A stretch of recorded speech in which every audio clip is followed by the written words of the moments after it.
गांधी जयंती, लाल बहादुर शास्त्री जयंती पे आपने काफ़ी भाषण सुने होंगे। उन भाषणों के ऊपर मैं फिर से यहाँ पे वक्तव्य नहीं करूँगा। कुछ अहम बातें, कुछ अहम पहलू, अहम तत्व जो हमें महात्मा गांधी जी से सर यहाँ पे सीखने चाहिए, उन्हीं के ऊपर बोलूँगा और एक दो सांस में अपना भाषण यहाँ पे समाप्त करूँगा। गांधी जी के बारे में बोलने के लिए सर बहुत सारी बातें हैं, बट शुरुआत करूँगा 9 जनवरी 1915 के दिन महात्मा गांधी जी साउथ अफ्रीका से इंडिया वापस आते हैं। दोस्तों और मान्यवर, हमको यहाँ पे पता होना चाहिए, जब महात्मा गांधी जी इंडिया वापस आते हैं तब उनका एज था सर 45।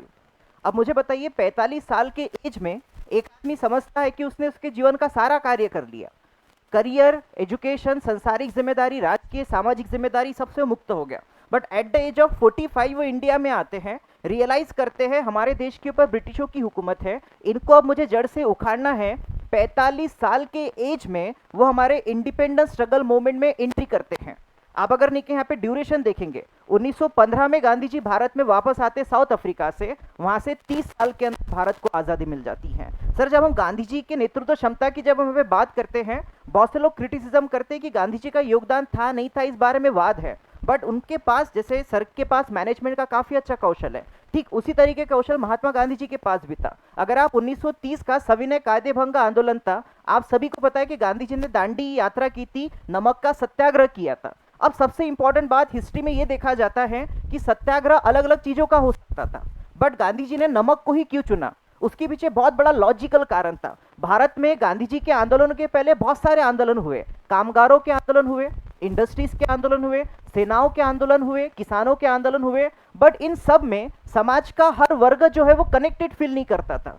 गांधी जी ने सबसे सामान्य कॉमन इशू जो है यहाँ पे एड्रेस किया, नमक को उन्होंने सत्याग्रह के लिए चुना। अब बहुत से लोगों ने पूछा कि आप नमक का ही सत्याग्रह क्यों कर रहे हैं, इतना बड़ा देश जो है ये नमक के सत्याग्रह के पीछे क्यों आप पीछे लगा रहे हो। तो गांधी जी ने कहा कि नमक जैसी साधारण चीज के ऊपर भी अंग्रेज अगर टैक्स लगा सकते हैं, इससे उनकी नीयत जो है हमें पता चलती है। नमक का संबंध यहाँ पे महिलाओं से था। नमक ऐसी चीज थी जिसके बारे में इस देश के हर व्यक्ति को पता था, जिस चीज के बारे में, जिस समस्या के बारे में सभी को पता होता है, उस बात के बारे में लोगों को अवेयर करना बहुत इजी होता है। इसलिए नमक जैसे साधारण से इशू को गांधी जी ने इंटरनेशनल लेवल का मुद्दा बना दिया। गांधी जी के आंदोलन के पहले कोई महिला भारत के स्वतंत्रता आंदोलन में शामिल नहीं होती थी। गांधी जी का आंदोलन बहुत इजी होता था। बाकी आंदोलन में गोलियां चलानी है, छुप छुप के भागना है। गांधी जी बोलते थे कि मैं एक जगह पे, एक मैदान में बैठूंगा, बस मेरे सामने चुपचाप आके बैठे रहना। इतना काम करना महिलाओं के लिए, आम आदमी के लिए आसान था। उनके आंदोलनों में लाखों करोड़ों की यहाँ पे भीड़ हुआ करती थी। तो गांधी जी के 3 बड़े आंदोलन आप देखेंगे, नॉन कॉपरेशन मूवमेंट, नमक सत्याग्रह, छोड़ो भारत आंदोलन, सबसे ज्यादा भीड़ उन्होंने गैदर की, क्योंकि उनके जो मैनेजमेंट थे, कौन से इवेंट, कौन से आंदोलन कब लेने हैं, उसका मैनेजमेंट सर उनके पास बहुत अच्छा था। दूसरी इंपॉर्टेंट चीज जो ये है कि बहुत से लोग ये चाहते हैं कि गांधी जी के वजह से, बहुत से लोग ऐसे एलिगेशंस लगाते हैं गांधी जी की वजह से इंडिया पाकिस्तान का बंटवारा हो गया। बट यहाँ पे आपको एक कुछ फैक्ट्स, हिस्टोरिकल फैक्ट्स में क्लियर करना चाहूंगा सर। 1947 15 अगस्त का दिन था।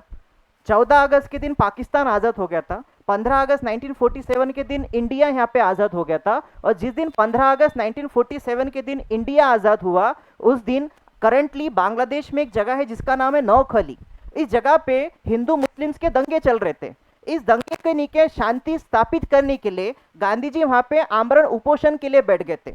जिस आज़ादी के लिए जिंदगी भर उन्होंने नीचे आंदोलन किए, अपनी जिंदगी त्याग कर दी, बट पता चला कि आज़ादी के बाद हिंदू मुसलमानों के दंगे चल रहे हैं, देश के 2 टुकड़े हो गए।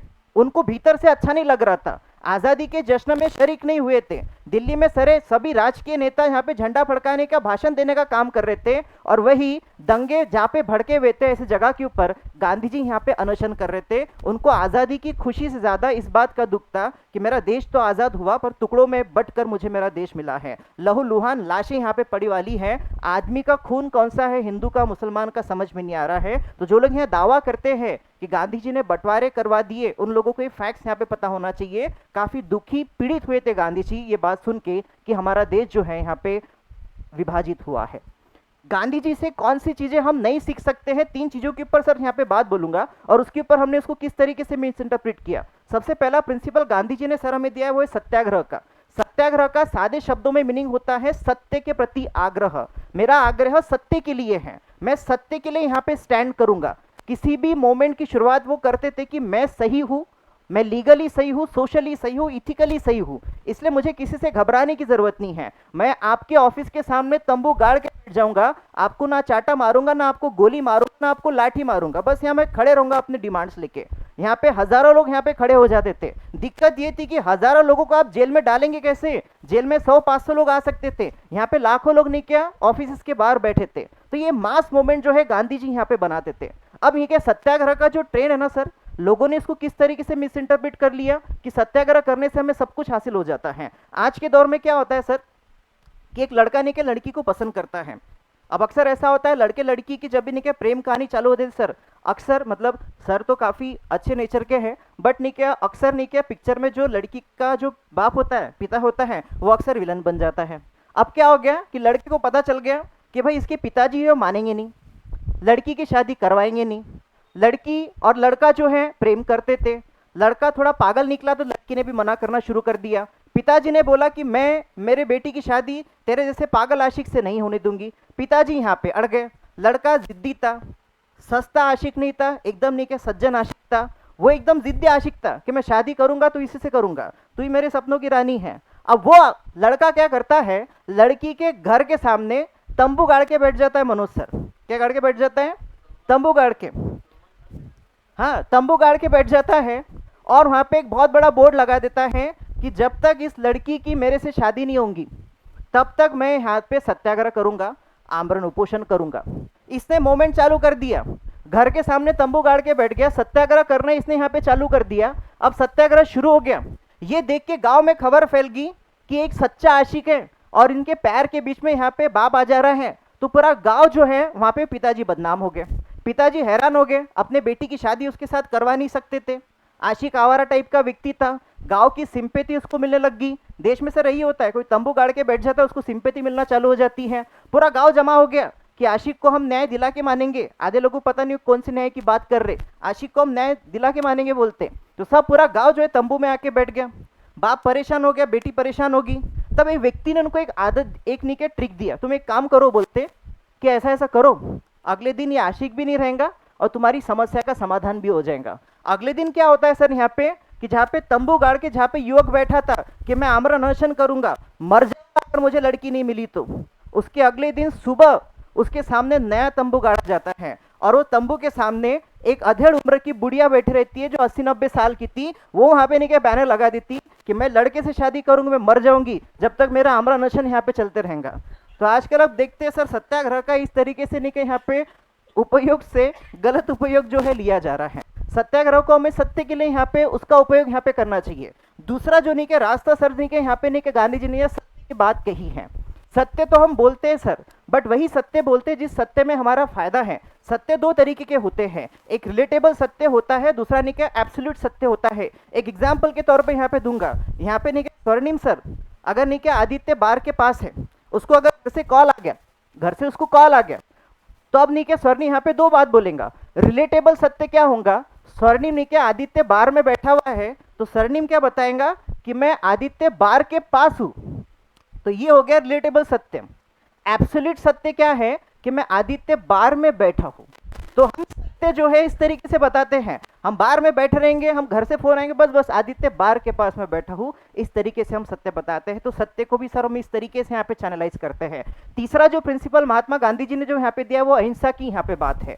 अहिंसा जिसको हम बोलते हैं कि हमें फिजिकल वायलेंस नहीं करना है, बट हमें मेंटल वायलेंस भी यहाँ पे नहीं करना है। और एक एक्सट्रीम लेवल पे अहिंसा क्या होती है सर कि हम किसी के साथ कुछ भी नहीं कर रहे, ये अहिंसा नहीं है। बुद्ध महावीर की जो अहिंसा है वो पॉजिटिव वाली है, एक्टिव वाली है। किस तरीके से बुद्ध मजबूर है, महावीर मजबूर है, कृष्ण मजबूर है, सिवाय प्रेम के कुछ कर नहीं सकते। अगर इस तरह की अहिंसा करने के अगर हम पात्र है तो सही मायने में हम अहिंसक व्यक्ति यहाँ पे हैं। इसके आगे बढ़ के गांधी जी के नाम पे सर आपको पता होगा मोदी गवर्नमेंट ने स्वच्छ भारत अभियान जो है यहाँ पे शुरू किया है। काफी ढोल ताशे के साथ ये आंदोलन चालू किया गया था सर, सभी को नहीं स्वच्छता करने के लिए यहाँ पे मोटिवेट किया गया था। बड़े खेत की बड़ी दुख की बात है, आज़ादी के 70 सालों के बाद अगर हमें स्वच्छ भारत अभियान जैसे आंदोलन चलाने पड़ते हैं तो कहना कि निवेदन करता हूँ यहाँ पे हमने हमारी स्वच्छता रखने की जो जिम्मेदारी है सही ढंग से नहीं निभाई है। कचरा साफ करने के लिए जो पैसे आते हैं मान्यवर, कचरा तो साफ नहीं होता, पैसे ही साफ कर दिए जाते हैं। इस मानसिकता को हमें बदलना होगा क्योंकि जुबान से तेज धरती को ये हिंदुस्तान भी कहते हैं।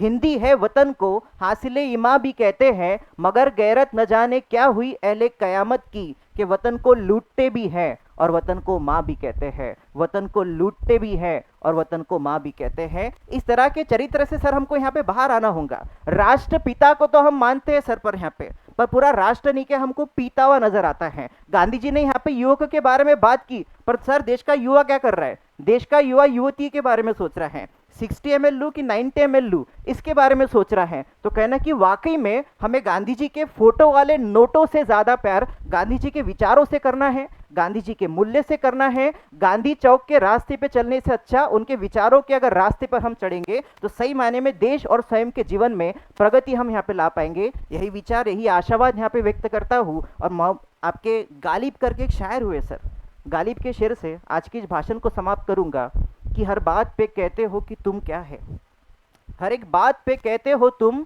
कि तू क्या है, तुम ही कहो ये अंदाज़े गुफ्तगू क्या है। रगों से दौड़ते फिरने के हम नहीं कायल, रगों से दौड़ते फिरने के हम नहीं कायल, जो आँख ही से ना गुजरे वो लहू क्या है, जो आँख ही से ना गुजरे वो लहू क्या है। बहुत बहुत शुक्रिया।